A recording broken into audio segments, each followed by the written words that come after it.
Welcome to another episode Out of the Blank podcast. He's back again. It's the other brother, the brother with the best facial hair in the business. I don't know why Rob doesn't have a beard, but Tristan, what is up? It has been a while. It has, man. I don't know why Rob doesn't have it either. We keep telling him to groom it, and he's like, "Nah, I'll just shave it off." I'm like, "Come on, man, I just swear get to it done." God, all three of you guys are triplets or something. You guys look so similar. Well, I guess that's why we're brothers now, right? What has changed since the last time we talked? It's been over like a year and a half. Honestly, I changed jobs. What are you doing now? So prior to this, what was I doing before? Wow, I've completely forgotten already. That's awesome. So I was doing banking, and now I'm into superannuation, which would be, I don't know, like forced savings, for if you want to put it like that.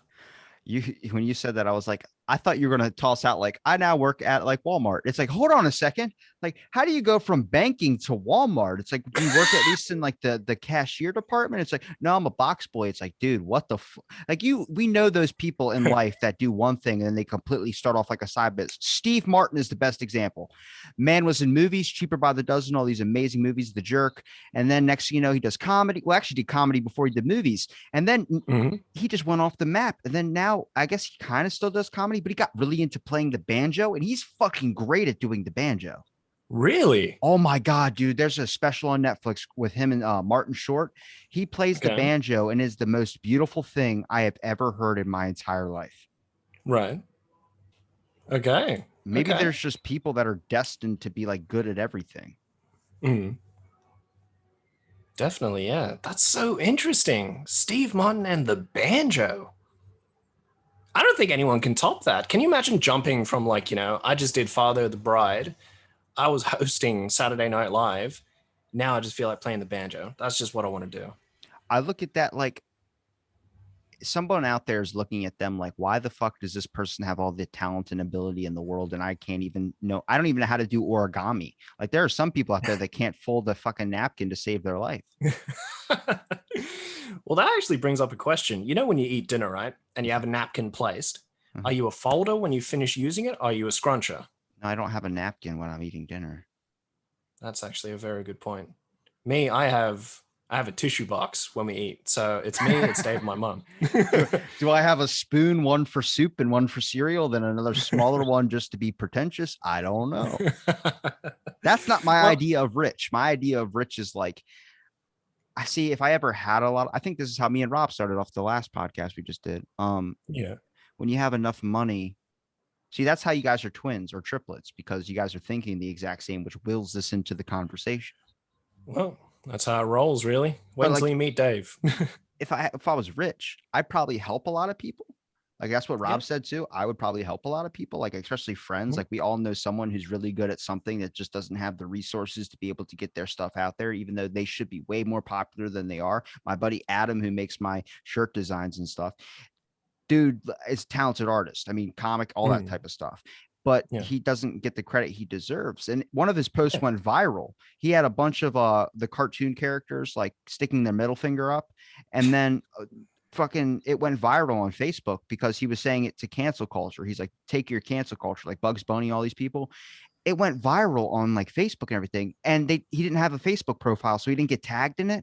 So this picture Mm. just got shared around and got millions of views and millions of shares and likes, and he didn't get any attention for it because and he was like, well, it's just the message. The message got out there. I was like, oh my God, that would piss me off so bad. That's like being like you record and you write and produce this one song, and then they're like, we don't like the way you look.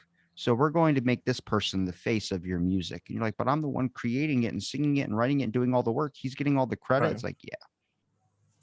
You see, that is like a very tricky conversation because in my head, as you're mentioning it, right, I'm like, all right, cool. So you should be able to, I guess, appreciate art, but at the same time, I guess, separate yourself from like any association with it. And what I mean by association is just the whole cancel culture. Because when you think about it, that piece of art with all the cartoon characters pulling up their middle finger sounds fucking cool.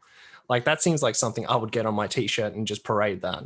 It's a This is awesome. it's a good thing of art and actually has a little bit of symbol to it, meaning to it too, especially with all these old stuff that's kind of being like, I get it, it's getting changed because we're in a new culture and stuff, but they're canceling shit that's not really being produced anymore. It's kind of like I'm going to do this. And it's like, well, we already have that done. And it's like, well, success. It's like, what are you talking about right now? Like, it's I just, know, right? it's interesting because I think when it comes to fame, a lot of people like the idea of it and they go, but then I wouldn't be able to go out in the public. I'm like, if you really want fame that bad to where you're the face of everything, and then you shouldn't be worried about getting caught in public. That's kind of like the thing of the job. That's why Steve Martin stopped going out. He's like, I don't really need to go out to places. I'm tired of like everybody Yeah. interrupting me at dinner. I was like, yeah, Yeah. just stay home. You have enough money to buy a restaurant in your house. I know, right? It's like Mark Wahlberg has chefs that cook for him, and then he's got a gym in his own house, so he could just essentially live there forever if he wasn't an actor. He gained like 40 pounds for that role though, where he's got like a dad bod. Have you seen that? Yeah, how crazy is that? Oh my goodness gracious. I'm like, I don't think I would ever put my body through something like that. It's like Tom Hardy and Al Capone. I want to see it so bad, Hmm. but everyone's like, it's Yeah, the worst fucking movie in the world. I'm like, yeah, imagine you gain 60 pounds to play a fucking role and then everyone calls it shit. yeah. It's like what's that movie, American Hustle or something, with Christian Bale and Bradley Cooper? But Christian Bale is known for just dropping and gaining weight like crazy. What But about he like about he say what shaved his about head. Machinist? That was a shitty. Yeah, Everyone hates that movie, but he literally got to near death for that. yeah. What was it? It was like, I'll eat a can of tuna and a glass of scotch every day just to get down to what he was or something. I eat a can of tuna every day. Do Actually, you? I just eat one can of it and I had to work my way up. I was doing nothing but like shakes. So I did an experiment to myself. I was like, how much food Okay. do you actually need? So I just went down to eating a can of tuna a day and Wow. I survive off of it. Like, how long did it take you to normalize? I never really ate a whole lot anyway. I always ate really small meals throughout the day because like Yeah, just yeah, doing fitness and stuff like that. And then yeah. eventually I was just like, okay, well, I'm using a full can of tuna each small meal I make. What happens if I just split it? Like if I just took a half a scoop and then a quarter of a scoop, and now I'm at like a quarter of a scoop and I'll eat 3 meals throughout the day, but I'll do a quarter scoop of tuna and then I'll mix it with like a very small, like one spoonful of rice and one spoonful of beans. And then that'll be my one meal. And I have three of those Okay. throughout the day. Oh, not my bad. my strength is definitely going down. Geez, I used to be able to like bench them as 2 plates. Now I'm at like a plate and like I can do 10 on each side on top of the plate, but that's it. Wow. Okay. Now, quick question for you. Now, that level of like eating where it's just like a spoonful of so and so, spoonful of so and so, spoonful of so and so, just times that by 3 each day. So let's say there's some radical change to the government all over the world, and they're just like, hey, this is all you can eat moving forward. Do you reckon the whole world could sustain that, like altogether?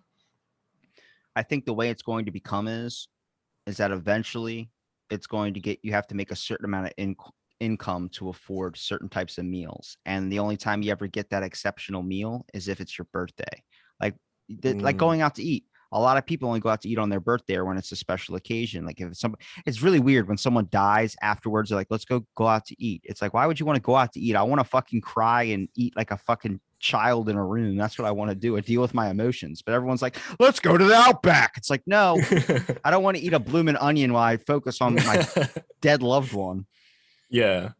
Well, as we were mentioning, you were like, you only get it on your birthday. I was like, we just completely described Charlie from Charlie and the Chocolate Factory.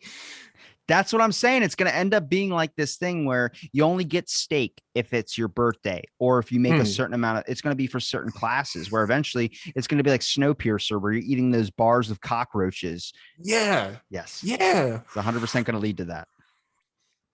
I've been meaning to watch that again. I've been hanging to watch Snowpiercer again because I thought about the cockroach bars because we had like a random cockroach on our kitchen table and I was like, yep, clean that up, clean everything. I was like, fuck, Snowpiercer. See, Missed that. is it going to be cockroaches, or is it maybe that's the reason why all the cicadas are going missing? You see, that's a very good point. The government found a way to put them into a bar. Now there's missing. Oh, it must be the weather. The cicadas aren't showing up. It's like, or is it the government that's taking all the cicadas and trying to find a way to implement a new food source? That's why it's so quiet nowadays. You can't hear the cicadas. We're calling it kimchi. Oh man, like, can you imagine finding out that it was cicadas? Like the cornstarch thing back in the day. Like there was a thick shake where the more you shook it, the thicker it got because of cornstarch. Now, can you imagine if they had something similar to that with cicadas? That's like AIDS candy back in the day. Yeah. There was a weight loss candy and they called it AIDS candy. And they Jeez. completely stopped that after a while. They were like, oh, wait a minute. This is like really, really bad. Yeah. Far out. If they were still around now, they would be the ones getting cancelled. I It's a prefer cancel them over the cartoons. AIDS candy. That's crazy. It's a laxative and it was a weight loss thing. And I was like, that's just so horrible. Like you're shitting your brains out over a candy that's called AIDS. Whatever happened to that? Is that like gone? I'm pretty sure it would be. Like, can you imagine the advertisements for that back in the day? Thanks, AIDS. Well, it's like Like, when they found out Magic Johnson had it, everyone was like, oh my God, he's gonna die. And then like he's still here. And everyone's like, what yeah. is he what is it? Do we have a cure for it now? It's like, no, it's still out there. Just you have it and you're able to handle it better. I was like, did our genetics just fix it? Yeah. It's, I don't know, way. Like, you'd expect, like, you've watched Dallas Buyers Club, yeah? Yeah. That's what I expect. No. Like, you just get really sick really easily and it takes you out. But then Magic Johnson's going for jogs. He's enjoying himself in the sunshine. There must be some kind of suppressant that you have to take as well. Well, why are some people allergic to poison ivy and some people aren't? Maybe it's just like a genetic thing eventually after a while. Like this is what Mm. creeped me out. Imagine if you were having a baby and you got COVID. Would your baby inherit the ability to be able to beat COVID, like have the cure in his blood? Yo, the Or would he be a antibodies. carrier? Oh. So it's like if you raise a kid in a really bad neighborhood, is he going to want to be better and overcome his bad neighborhood and be better than, the life, with the cards that he was given? Or is he just going to be a piece of shit because his life was a piece of shit? Shit. That's actually really good. Now, with the COVID thing, I reckon that's why you have people who have it dormant. Because there's people where they're asymptomatic. So they don't show the signs, but they do have it. Maybe it'll be like that. Kind of like One there's side of the like card. three out of four people have like herpes or something like that. Mm-hmm. Is that true? I'd hope not, I thought because I want to. there's a lot of people that apparently have herpes that don't know they have herpes. Oh, so that would explain why you don't go to Vegas. Well, it's not just it's weird because people say like that, like I know there was like four kids in my school that had it, and it was like Okay. that was just they would just get like cold sores on their lips, and they're like, yeah, but I've had this since I was a kid, and they find out they have herpes or something like that, and I'm like, so wait, I thought that was like a sexually transmitted disease that like your dick falls off. They're like, no, that's that's gonorrhea. And I'm like, there's too many sexual diseases. Why can't it just be fun to have sex and you have no recourse to it? Yeah. Your Very worst true. bet should be that you have to raise a kid. That should be the worst thing possible out of it, not that your dick falls off. I mean, it would be cool to raise the kid, though. It's like a little you running around. That's the whole point of having a kid is it's a clone of yourself. Yeah, essentially. That's It's why our best people way care of about it. cloning. It's why people care about it so much. But if you had the choice between either cloning yourself or having a kid, what would you choose? Depends. What type of cloning are we talking about? Is it me like how I am right now, or is it going to be me as a baby and I have to raise it? Let's say a baby and you have to raise it. Well, then what stops you from wanting to hurt it? Because how many times do you want to like think about hurting yourself? Yeah, intrusive thoughts. Yeah. Yeah, I feel that. Well, maybe it would be a good way. Ooh, maybe this would be like, so how you have people who are very mentally ill and they have intrusive thoughts about suicide, things like that. There are some times I think about driving my car into a tree. Sure. Yeah, exactly right. Sometimes I think about when I'm cutting something up with a tomato, I'm like, this would be so easy to finish this as well. But see, that's an actual phenomenon that the French named. It's called call of the void. It's when you get to like a really tall building and you look off the end of it and you wonder what happens if you fell from here. That's call of the void. It's not necessarily that you're depressed. It's just a phenomenon that people get when they get to really tall buildings. It happens same thing when you're driving and stuff like that too. Now, in the case that let's say you're very mentally ill, you have intrusive thoughts about suicide, things like that. And what if the medication was, we can clone you, have you as a child, and then you can raise it and it helps you to get away from your illness? What if there was something like that? That's pretty interesting. Wait, so the kid would slowly help fix you like a dog would? Yeah, so it's almost like you use the clone of yourself and I guess let it mature, but you teach the things that Well, I guess there's some lessons you can't teach, but you try and teach it everything you can to help it avoid the illnesses that you have. I would probably just put him like I would leave him on a doorstep of like a Shaolin temple and then let him be raised as a Shaolin monk for 20 something years. And then I'd have him come and teach me because the only person that can really teach you is you. The person that can teach you better than anybody is yourself. You teach yourself on a lot of things. Imagine your clone teaching you. It's easier to listen to yourself because you can be like, okay, all right, sure. Teach it how I would interpret. Yeah, that's actually really good. The yin and yang of yourself. Dude, imagine if they get like virtual reality so in tune that it finds out like the one thing you want. Like everyone says that like when they meet God, they see this or they see this. It's like whatever they want to see. Imagine they do that with your school and your teacher. You're able to learn better from a thing that you envision. So they just put like a figure and then the statue turns into whatever the hell you want it to be. So it could be fucking Brad Pitt teaching you like health class. Oh man, Brad Pitt teaching me health class would be the best thing as well. Like I would just have Tyler Durden kicking the shit out of me and teaching me stuff. Or you could have Raiden teach you gym or like Mortal Kombat fighting styles. Follow me to the gym and he does that fucking flying attack. You Get gotta over follow here and just fucking me. rips the fucking. I think that would be a better way to probably help kids learn a little bit more if they're able to like, especially like kids that like how many kids when you're a child and you have to go to school for the first time, you're so fucking nervous and scared because you've never been out of your own home, like you've never Oh been not yeah. around your parents. So then Yeah. what your parents like you think about calling them, you want to like go back home like when you're in kindergarten or something. Now imagine if the teacher was your dad, Mm. but then it would get a weird relationship because how many people don't have like a dad at home, and then that's the one person they want, and they actually get so where they never want to go home, they always want to stay at school because they get to see their dad because their dad's the teacher. Shit.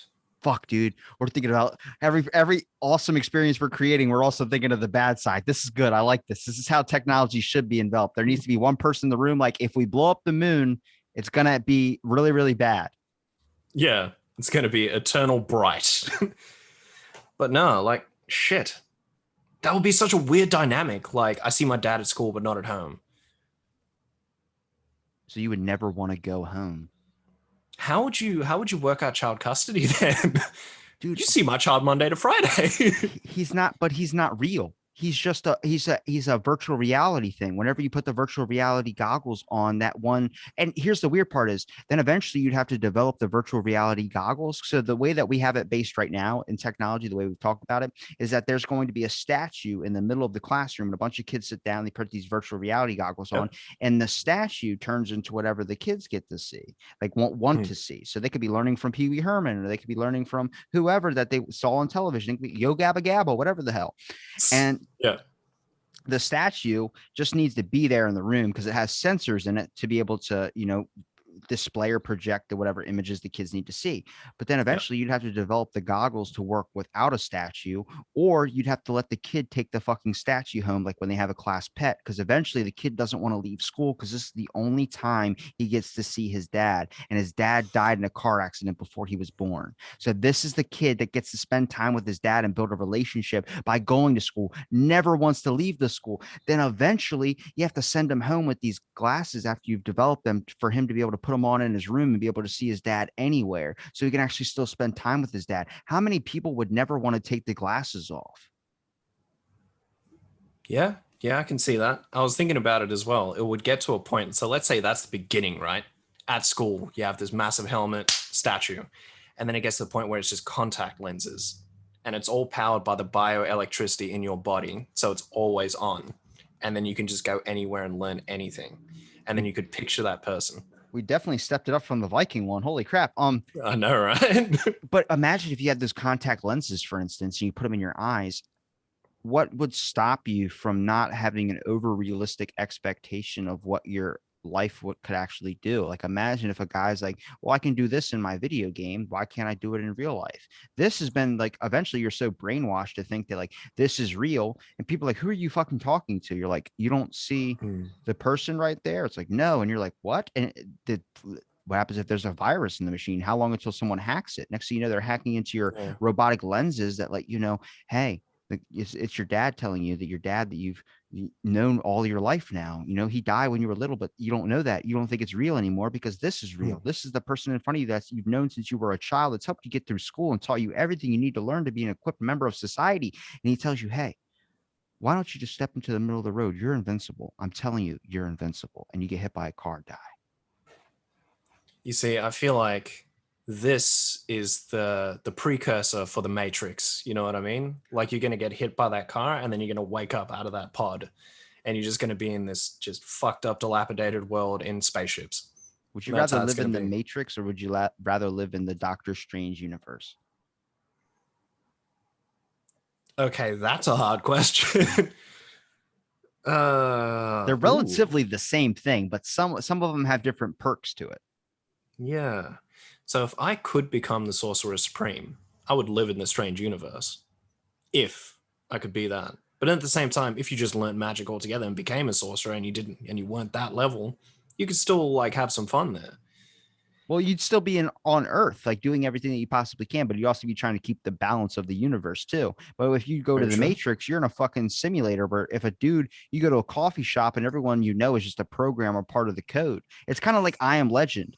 After a while, he was by himself for so long, he started talking to those mannequins in the record store because he needed human interaction. But imagine you're trying to have a conversation with these simulation things, but they're programmed to act a certain way. So they really can't sleep with them. You can't do any of that stuff because that's just not part of their thing. They're meant to be this background noise type thing. They're not meant to be an Yeah. actual physical person. The Doctor Strange one though is you're still on Earth. You're living your life, but you have Doctor Strange powers. So you know about the alternate realities. You know about all this type of cosmic things that a lot of people don't understand. Yeah. Very true. Very true. I feel like I had this conversation recently because I watched do you remember House of Wax? Yeah. Yeah, I watched that again recently for the Rob first time. Zombie. Yeah, 16 years since I watched that movie. And it weirdly holds up. But I'm just thinking about that, trying to like you were saying about I Am Legend, how he had all the mannequins, things like that, and like the video store, and he's trying to talk to people. And this guy is taking live bodies and just covering them in wax and rescaling them and making them look exactly the same. What if like all of this is all just simulation getting to the point of that? Okay, so you just led right into what my movie pitch was like 100 episodes ago. So I had a movie pitch for Okay. a Star Wars movie. Right. Ima- Imagine during that giant battle when they're fighting the Death Star, and one of those ships crash landed on Hoth. And they land on this giant ice planet, and Hmm. they're walking around this ice planet. And they start seeing all these snowmen and all these snow statues of like giant yetis and people, like regular people, like clone troopers and stuff. And you're like, wow, someone's really creative. And you go up and you're like, well, I'm gonna take pictures with these statues of clone troopers, and you're taking pictures of these snowmen that are or snowmen of clone troopers. You're taking pictures with them, and then you go, Yeah. "That's so realistic." And you go to poke it, and it doesn't go in like snow would. And you go, "What?" And then you move the snow, and it's a frozen clone trooper. And you realize there's a psychopath on this place that is killing people and freezing them in statues. So he has people to talk to because he's been here for 20 something years. That weirdly sounds like a Star Wars movie I'd watch. I That's would what I'm watch fucking that. saying. It's like a psychopath movie. I would enjoy the shit out of that too. Like to have like a thriller Star Wars, man, it would be cool. Well, your mentality of when you finally hit that point where you get so alone, you start creating things to talk to, like Tom Hanks in Castaway. It's like a Hmm. zombie apocalypse is probably my biggest fear. As much as we like to have our alone time, eventually, after a while, you're like, fuck, I need human interaction. I need something. Now imagine one day, Tristan, you wake up and everyone's just gone. And you go to log on to your internet's not working. You have no one to talk to. You're going to stores, you're driving around. There's just empty cars everywhere. You're in a fucking zombie apocalypse and you have no one to talk to. Wouldn't you want to group up into a group or would you want to stay by yourself?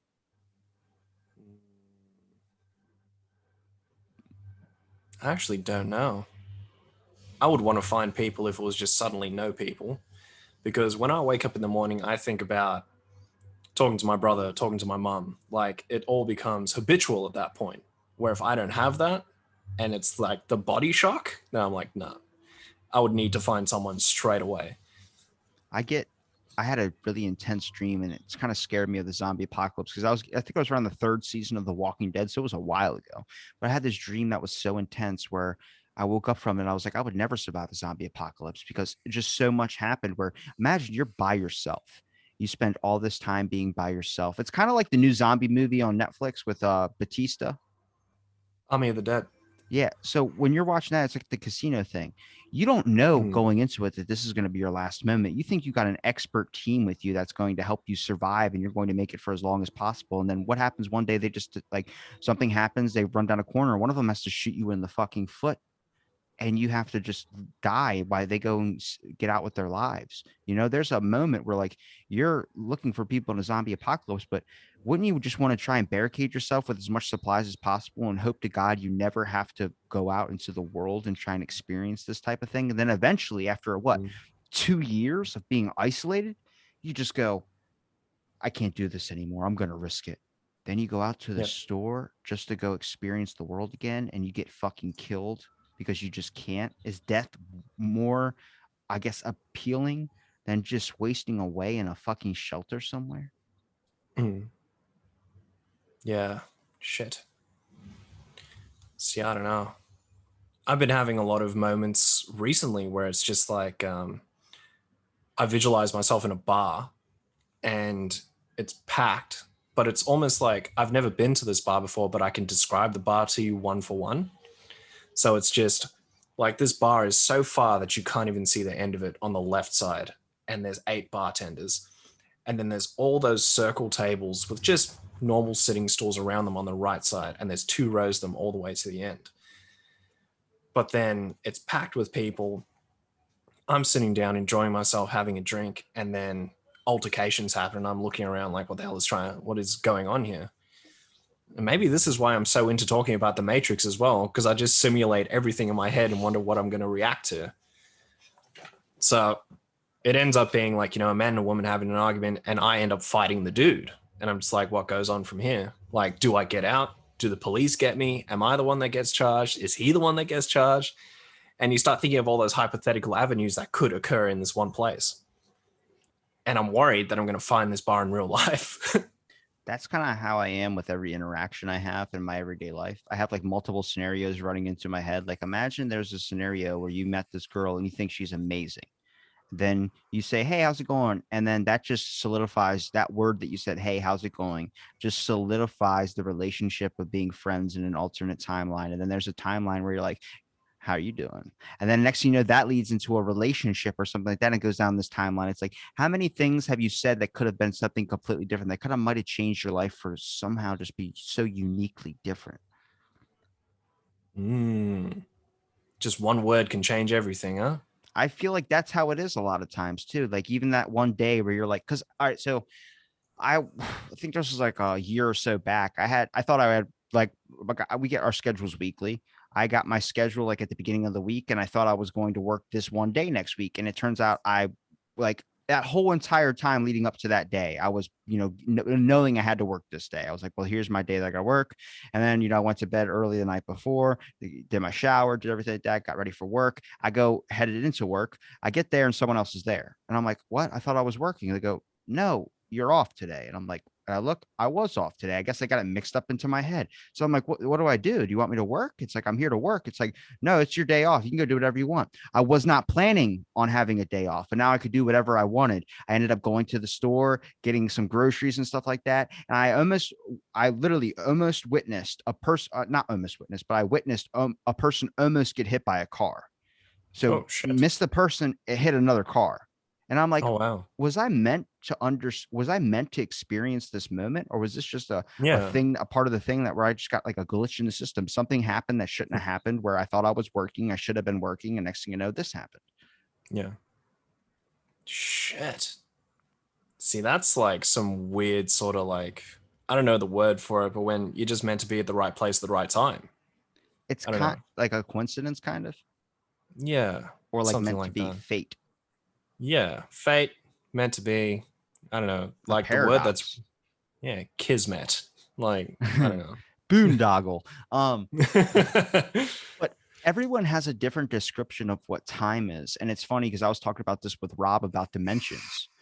they've been able to discover other dimensions. They built a particle accelerator like a couple of years ago, and they actually shut it down because people's biggest fear was that it was going to open up a hole into another dimension. Well, now we're starting to research other dimensions. So I'm wondering, when I say the word dimension, what does that mean to you? Because in my explanation of it, I'd like to think of it as like another ultimate universe or another timeline in a way, but people go, no, that's different. A dimension is kind of like Doctor Strange, kind of, where things start unlocking and moving around, and it's not really like you understand the third dimension. What happens if there's a fourth dimension or there's something like that? It's still the same universe, same Earth, but it's just there's another part to it that your mind hasn't been able to perceive yet. Yeah, definitely. So when I'm thinking about dimension, I'm thinking like I'm just going to walk through something like Doctor Strange, where it's an invisible wall, but it's something like The Simpsons, where raining is just donuts falling from the sky or something like that. So that's what I'm picturing, Mm-hmm. where there's something that you can, where you, something that you perceive as normal is different in here and it freaks you out. Like, what if there's a dimension where you could never grow a beard or you could never grow hair in general? What if you're just like a grown, smooth person all your life? I think my beard's gotten thicker since the last time you were on. Mine is, I need to trim mine. You definitely changed whatever room you're podcasting in. So Rob and I don't live together, so this is just me in my room. I'll say last time I podcasted with you, there was no door that was right there. Yeah, I've changed the angle of my camera. So I stream on Twitch as well, so Look I've at got a that bit of a setup. memory, bro. Look at that memory. It's very good. You're a Twitch streamer. What do you play? Mostly Destiny 2 and Rainbow Six Siege. Do you think that that was a part of this, that you were supposed to do that, or is it just something that somehow, like, what happened the day you decided you wanted to do Twitch streaming? I was having a conversation about it with a mate, and he was like, "I reckon you could do it. You enjoy talking, something like this." And I was like, "Yeah, cool. Why don't I just add gameplay to the background of that?" So literally, Well, I was say, was this around the time that you were leaving your old job and going into your new one, or looking for a job? so I started streaming. Shit, when did I start streaming? 2015. So it's been about 6 years. Okay. So Wow. I was a year into a new role in the same business. And yeah, my mate was just like, "You seem to like talking, so why don't you just do that?" And now my streams have evolved from me just playing games to literally something like you and I, where it's just me on screen and I just interact with chat and talk about whatever subject comes up and then go from there. Do you think that the new job, the couple of months you were starting to go into it, you were starting to not really like it as much, where you were looking for other options to try and have fun and make a little bit of money or something like that? And then someone brought up to the idea that you could be a Twitch streamer. You decided to hop on that and enjoy that, doing that. Oh yeah, if we're being direct about it, I thought I'd be able to stream for the rest of my life and not have to work. Like that was the plan. So just stream, get money from that, and then just live my dreams. See, there we go. We talk about something that happens, a cause and effect. The fact that you got a new position and you kind of look at it like we see all these people. The fact that the internet shows you all these reaction to YouTube videos or a podcast video, you decide that you might want to be able to do this, and it opens up a new gateway into another timeline. That's why I look at it like I'm 23. I'm seeing a lot of people, like my podcast is as old as a relationship where they just got married and now they're having a kid. And I'm like, what timeline would I be on if this podcast was a relationship? If I spent all this time every single day doing this into another relationship, would I be farther than where I'm at right now? Or is where I'm at right now on the right track? Because for some reason, I've talked to tarot card readers, and I'm not a big tarot guy, but everything the dude said has came true. Everything, except a couple of things that haven't fucking happened yet, but everything to a T. He goes, what did he say? He said that November was going to be one of the hardest months for me, which it was, like mentally and emotionally, I would say probably. And then he goes, tell your brother to go get his prostate checked. And I was like, what? And my brother did. And then he actually had to get a colonoscopy because he had polyps. That was out of nowhere. Like I just told him to go to the hospital and ask his doctor about that. And they ran him through a test and they caught that early. Like that was lucky as shit. That could have been a big problem, all because of the tarot card reader. Then he goes, in 2024, your podcast is going to like hit this new, you're going to be trending or you're going to be something like that. And I'm like, Mm. He's like, so stick with it. But he also said that someone's going to come up to me with a financial, like a plan, like a giant, like money scheme. And he goes, don't spend your money in it. It's going to fail. Keep your money. And I'm like, man, I'm waiting for that one person to offer me up an opportunity to get into like buy Bitcoin. And the next thing you know, it's like, oh shit, it just crashes. And I'm like, right now, what I'm on right now, I've never felt like I just feel like there's a payout coming. I don't know what it is for. I don't know if it's about the podcast. Probably not, but it's probably about something. But something's going to hit my way where I'm like, I feel like I'm in the right moment. I don't know what that is, but it's like a timeline type thing. Like, you ever feel like it goes into the alien things I was talking about with Rob, is that like sometimes people talk about projecting. They think that aliens are trying to help, is like how me and Rob kind of think of it. Like they're trying to help the human race if they're going to come here. Mm. And it's like, Mm. wouldn't it be easier for them to project things to make you happier as a person into your dreams, like things that you want to do, things that can help you make like get successful and get a turnaround into your life so you can have happier people and hopefully be more open when aliens do come down here? Yeah, yeah, I can see it. I can see it happening for real. Like, what if there's a point in time where everyone's sleeping for at least a minute all at the same time? Like, can you imagine if there was a period of time where everyone was asleep for at least a minute? Like, even if it's just like a daydream, like if there was just a moment like that, and in that moment, the aliens had projected something into our brain just to help us moving forward with our life. If they had that kind of technology where everywhere in the world they just like zapped something and it just helped us moving forward. It could have been instantaneous. It could have been 10 years from now, but they've put something into us that's going to benefit us in the long run or the short run. For a minute. Yeah, let's say in that minute, like every day, they just help us to actually realize that.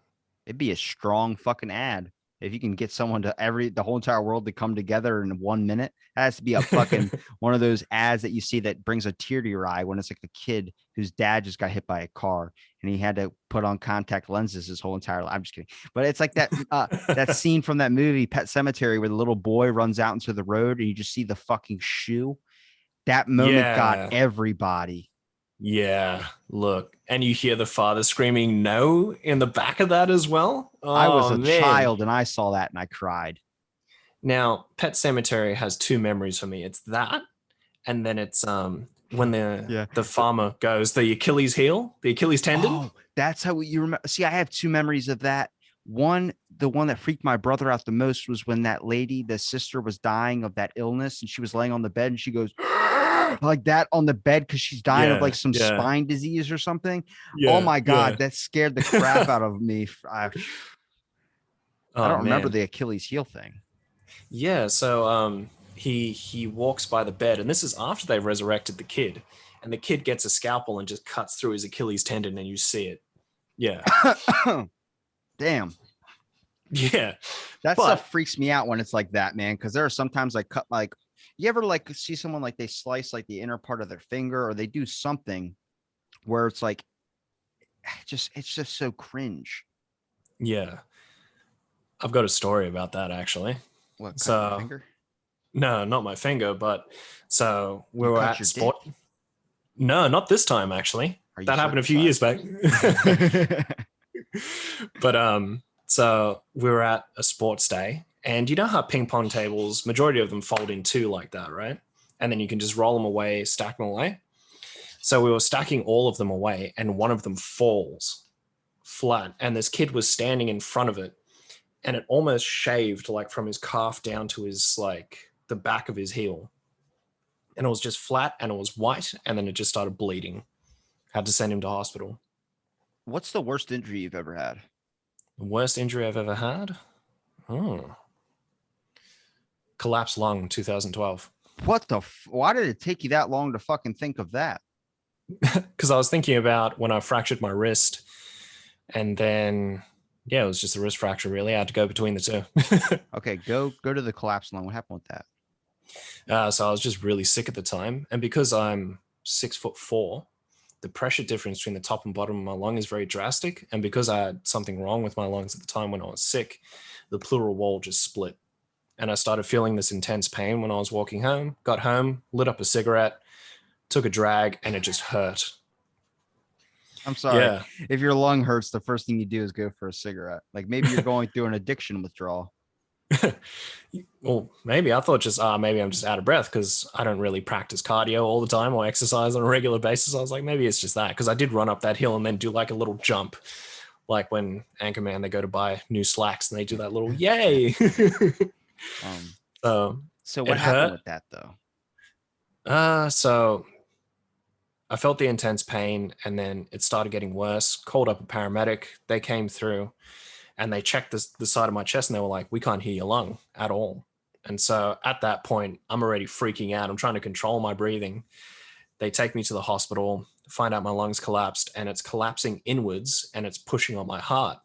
And they're like, it's almost to the point where it's going to crush everything. So they have to do this emergency keyhole surgery in the side. I've still got the scar for it. And they stick this tube in you that's called a pigtail. Now, the reason why they call it a pigtail is because it's maybe, let's say, about half the size of a penny. And it goes in. And then because it's in there for about a week, maybe 2 weeks, when they pull it out, and I'll tell you about when they pull it out as well, it curls up like a pigtail when it comes out because of the heat inside your body. Now, they don't like surgically remove it or anything. They just put their hand and apply pressure and they say, take a deep breath, and then they just rip. It's almost like you're starting a Beyblade when they pull this thing out. Like, and it just comes out curly like that. Let it rip. And they fucking that's Yeah. crazy, man. Yeah. So I was in hospital for a month for that in 2012. And then I quit smoking for about 2-3 years, started smoking again, and then started vaping in 2018 or 17. Yeah. Damn, man, I've never had anything like that. Surgery's I'm deathly afraid of. Like if they just go, you're gonna need a new heart. I'm like, all right, well, I've lived a long enough life. Yeah. It's funny. My grandfather just went in for a pacemaker removal, like the replacement pacemaker. To remove it? Yeah. Take it out and then put a new one in. Oh, okay. I Like thought they he's were had a like, pacemaker. your heart got stronger. It's like we don't need you to have a pacemaker anymore.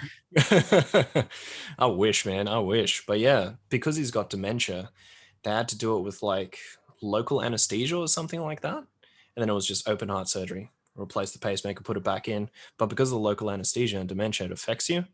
So they've just been keeping an eye on him. And it's been like just learning about that medical stuff and then learning about hearing aid batteries at the same time as well, because he needs to get them replaced. Did you know they sell hearing aid batteries at Costco of all places? Like you can just walk in and say, I need a size 9.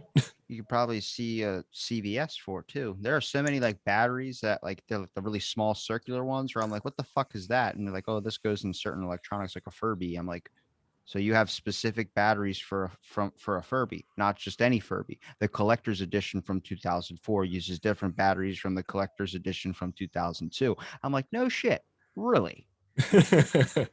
Tell me more about Furbies. I've probably had like 3 near-death experiences, and then I think my worst injury though,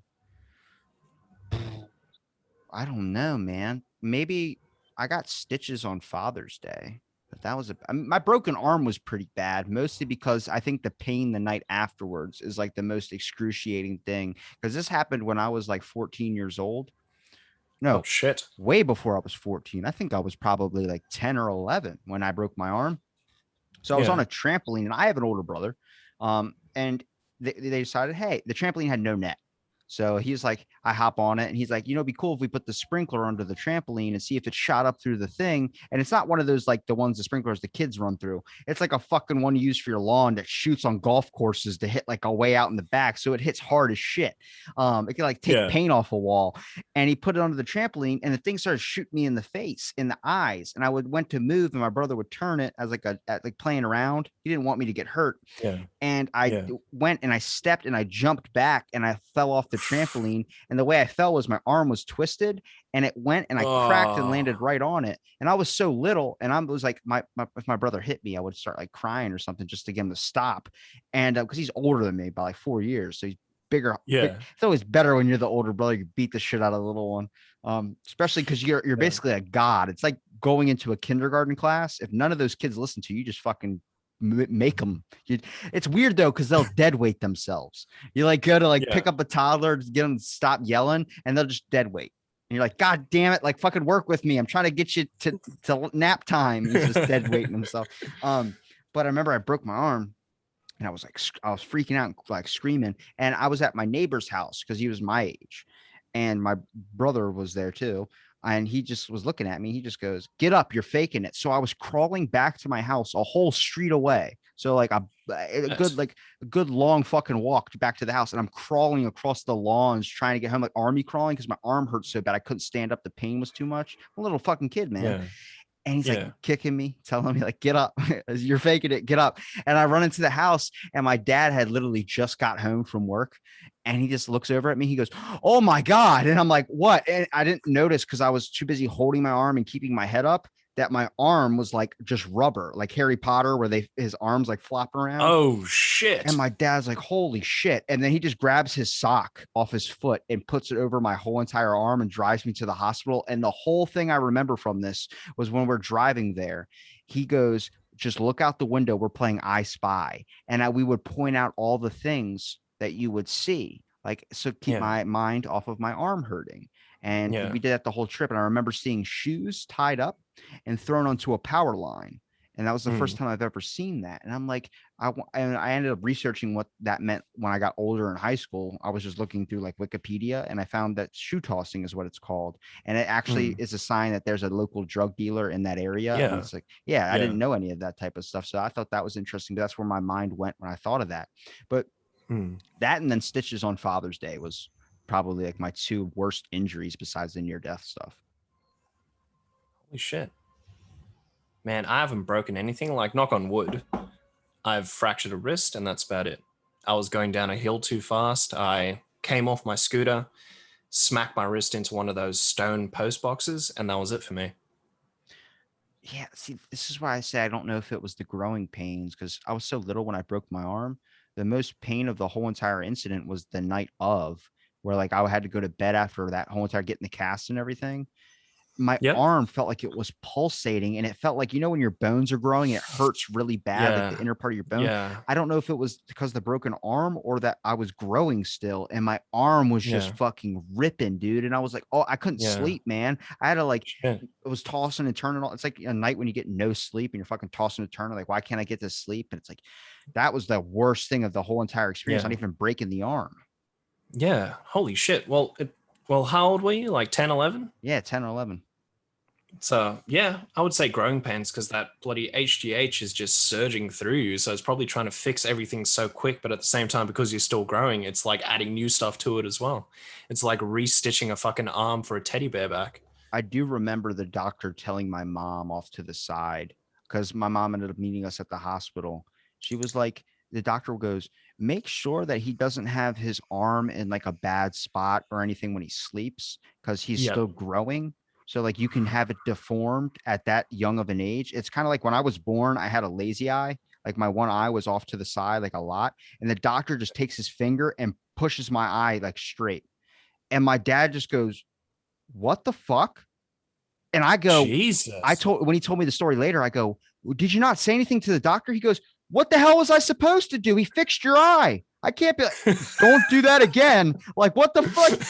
It's one of those things. I was like, yeah, it's true, man. He did fix my eye, but at the same time, and I didn't know that was a common thing. I brought it up in a podcast, and a guest told me, yeah, she had to take her son, who was like 5 years old, to the doctor, and his eye just starts to wander over, and the doctor pushed his eye back. And she was like, yeah, it's a common thing. It's a muscle in your eye is why that your eyes are like that. And some people are born with a very weak eye muscle. So that's how they Yeah. strengthen it. Like they'll put an eye patch over it or something, but that's how they strengthen it is by like, sometimes it's a little weak. You got to push it back. I'm like, damn, this is nuts. The human body's crazy. Yeah. Damn. Eye patch as well. You could literally be a pirate for a little bit. That's fucking cool. Our fucking lawmaker in the States over here has an eye patch. He looks like a James Bond villain. I'm like, who the fuck's electing these people? It's not us. There's no fucking way. Oh man. Does he have like the cat as well? Does he flip around in the chair when he talks to you? Do you have your phone on you? I was say, look up Crenshaw. His last name's Crenshaw, I think. And you see a picture Yeah. of this guy, and you're like, oh my God, that guy looks like a James Bond villain. Where am I looking up Crenshaw? Just look Just up in Twitter? American lawmaker Crenshaw or American Governor Crenshaw. American Governor Crenshaw. American Governor Crenshaw. Dan Crenshaw? Did he pop up? He's the only guy with an eye patch. Holy shit. He's got an eye patch. You see it? Yeah. He was like at X Special Forces or something like that, which makes it better that he has an eye patch. But it's just crazy that guy's like, you see him on TV, you're like, where the fuck are we in a James Bond flick? Right? Like at this point in time, guy's an ex-Navy SEAL. He's got an eye patch. Like he's literally the next person in line to play Solid Snake in a Metal Gear Solid movie. Like that's how it has to be. If you start seeing a person that's elected and they have like a robotic arm, I'm fucking leaving this place. I'm done. I don't want to be here anymore at that point. I'm like, this is just crazy. Like, people wonder, like Bernie Madoff. Oh, I had no idea he was going to run off with all of our money. I'm like, his last name's fucking Madoff. Made off with all that money. The one dude, Lyndon Johnson, they call it showing your Johnson. That's because of him, because he would take his pants off and show people his crotch. I'm like, guys, it's in his fucking name. Like, if they elect someone else, like going to steal all your money, first of all, let's not elect that guy because his name is going to, and his last name is steal your money. He's obviously going to steal our money. And you know his line in there is going to make a joke about it, and then people are going to elect him because of the joke, because they think, oh, he's such a great guy. He's not going to do that. Give it 2 years. There's only been one person I know that's had a huge scandal against him, and they still reelected him to do his position. And that's Marion Barry. He was the mayor of DC, and he got caught smoking crack on film, and they fucking reelected him. Fuck. They reelected him. Fucking what? His interview skills were amazing. They go, so they caught you smoking crack. He goes, nobody knows what was in that pipe. And I was like, that's like saying you did it without saying you did it. Yep. No, he's right. He was good at his job. Yeah. He Man had a silver tongue. He fixed the homeless issue that was going on back then. He fixed so much shit where everyone's like, gotta reelect him. I don't care if you smoke crack. If you do crack and you're good at your job, I don't have any problems with you. Yeah, that's a good point. If you can regulate and it doesn't affect anything outside of like, working full time, cool. Well, apparently a lot of the drugs that we have, like heroin and all this stuff, the reason why it's so bad and so like corrupting is because it's all like produced through like chemicals and shit. If it's like the natural way of doing it, it's actually not that bad for you. It's like kind of like psychedelics, for instance. It's now becoming very legal. We talked about it with the Vikings, the fly algaric mushrooms and stuff. Yeah. If you look throughout our history, not even Native American history, there's peyote. If you look through any of these old religions, it's a lot more influence than they lead on and out in the history books. It's kind of like they don't teach you these types of things because it seems like the way that we look at it now is kind of stigmatized, and now psychedelics are being like relooked at. But the issue is that the government's trying to find a way to tax it and also try and find a way to like put their hand in it. And I'm like, if you do that, then it's going to turn into something bad. You should just keep it natural. But it's so hard because when money's involved, you got to find a way to tax that shit.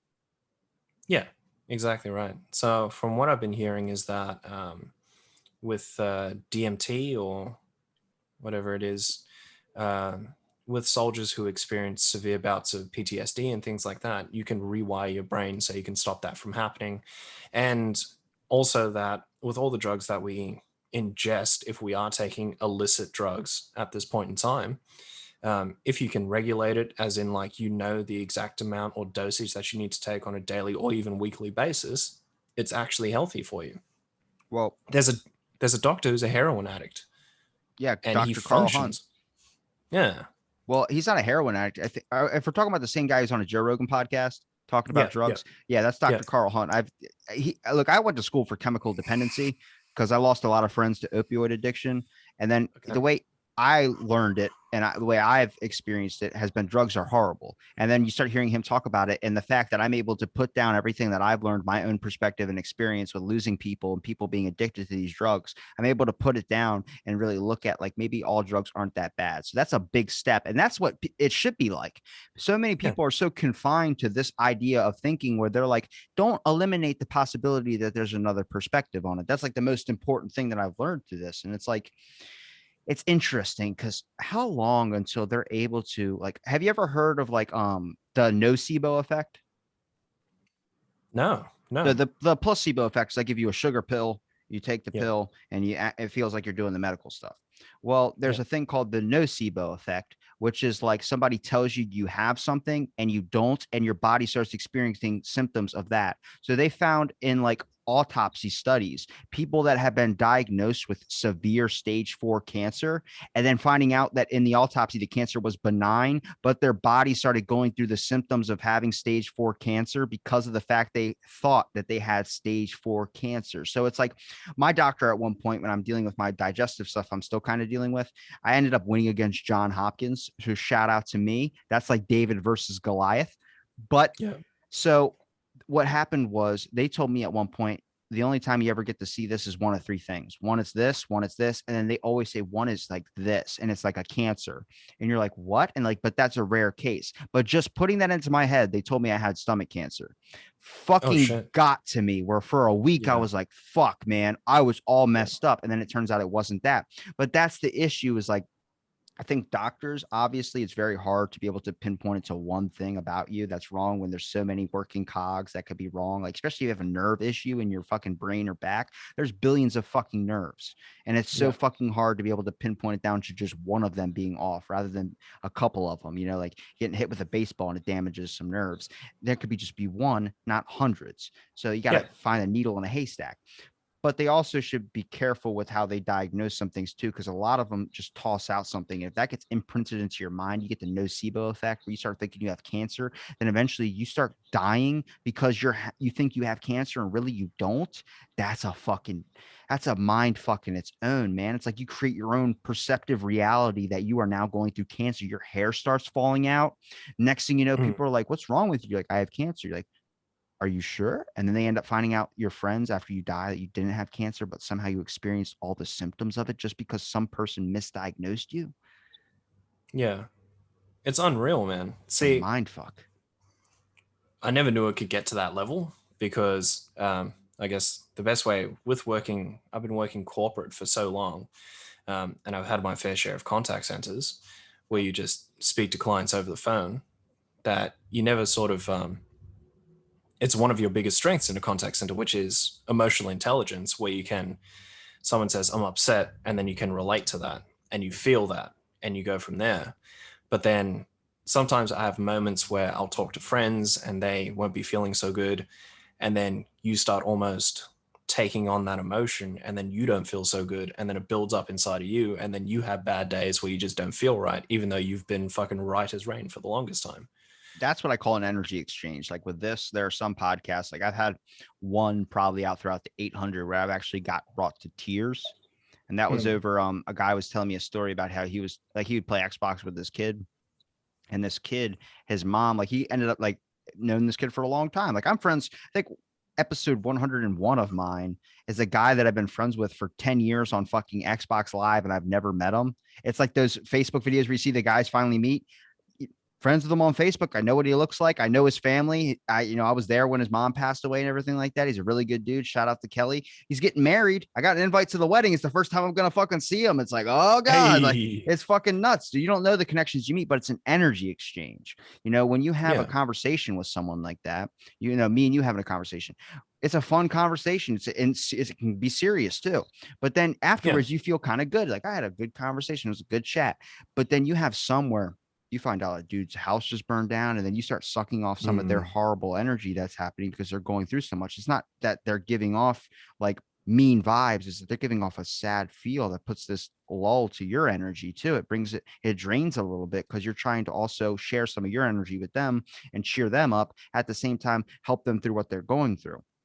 But Yeah. Yeah.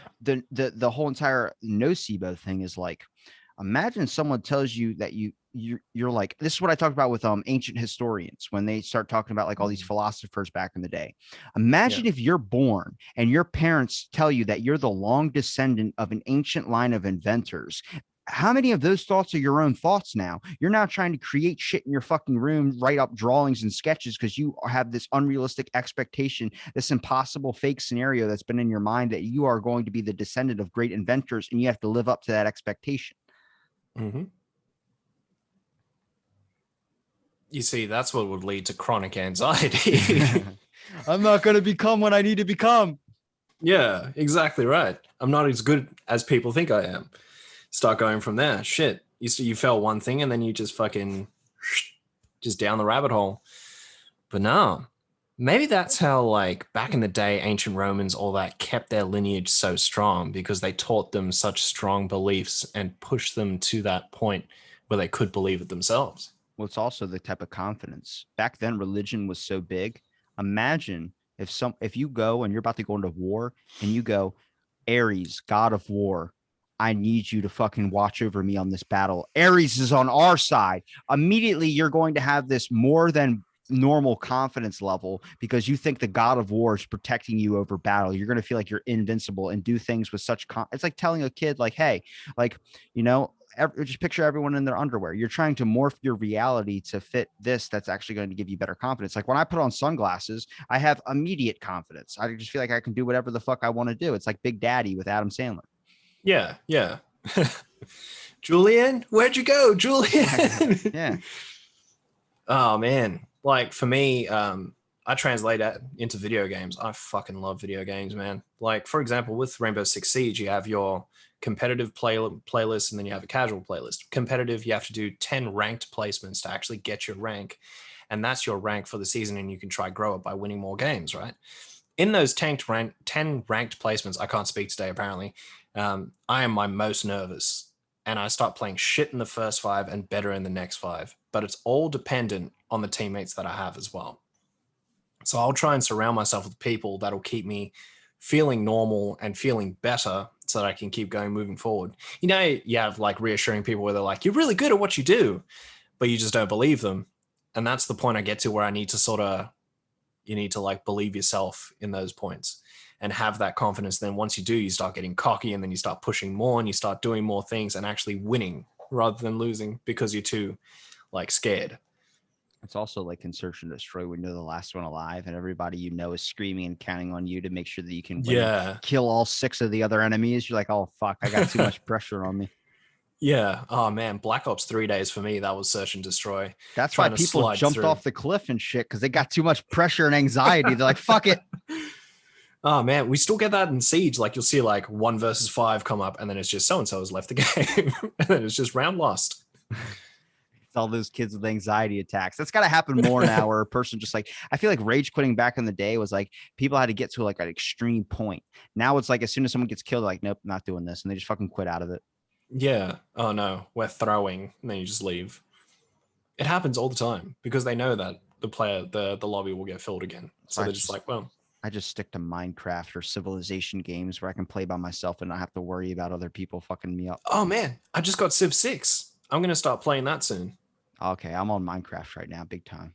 If you get Minecraft, we'll play because what I did was I always like to play like creative mode. And I like to build a castle on top of a mountain near a village. Yeah. And then I like to go down and build stuff for the village, like a farm and everything like that. And then when I get really bored with it, I just spawn like billions of birds to where the game just crashes. Okay, that's pretty cool. Now, when have you ever gotten to that point in Minecraft where you just build what you think is what life is intended to be? Like play God? Almost, yeah. I put lava on a mountain and have it crush a whole entire village before, yes. Okay, so we've relived Pompeii. I did try to. I spawned villagers too. That was the worst part. I was like, I'm going to make sure I spawned a few outside of it. Like imagine if Pompeii just happened and you see your whole entire town get crushed and you went out to go get berries and it's not what you wanted to do, but you drew the short straw and you come back and you see your whole entire civilization get blown away and you see this giant wall of smoke coming to your fucking face. And you're just like, oh my God, you hide behind a rock and you survive. Do you want to survive or do you want to die? Because your whole family is now gone, your loved one, everything. Yeah. I guess it depends on the person. Like, would you be scared, like stiff that you can't move and you can't make that decision? Or would you be tempered enough to be like, I can make the choice right now between living or dying? Because some people can be scared into living, if you want to put it like that. I see. I don't know. I feel like it's the one person that survived the Pompeii volcano ended up dying not by the volcano, but died by a giant brick of marble falling on him.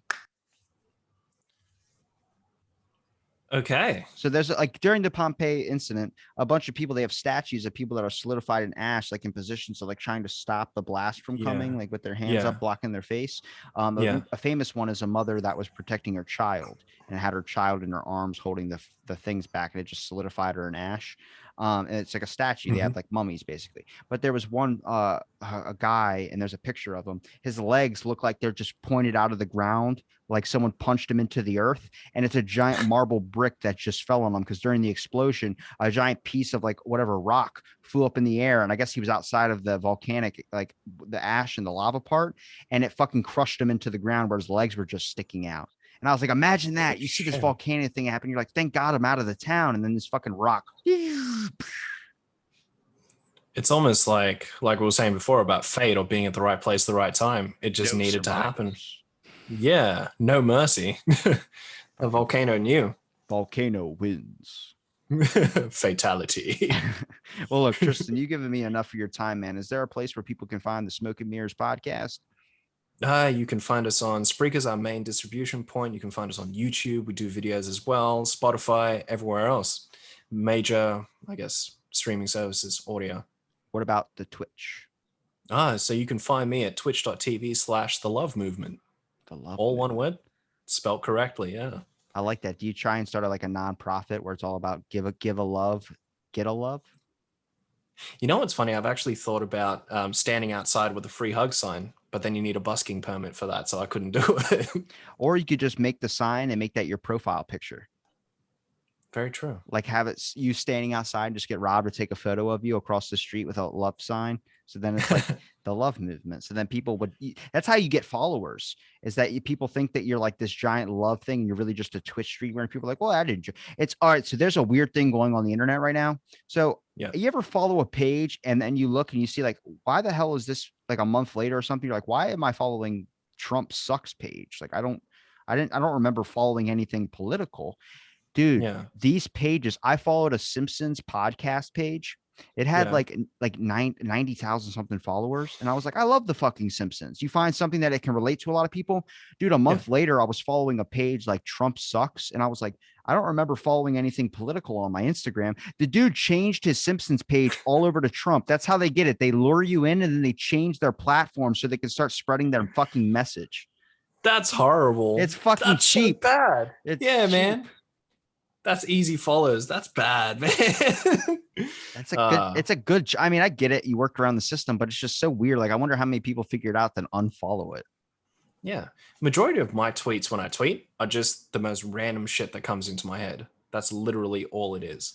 That's how it's like literally all I'm thinking about. So there was one tweet I had because I love dad jokes, and it was just, let's say hypothetically you're paying for your girlfriend's plastic surgery. At that point, is it plastic surgery or cosmetic renovation? Thank you.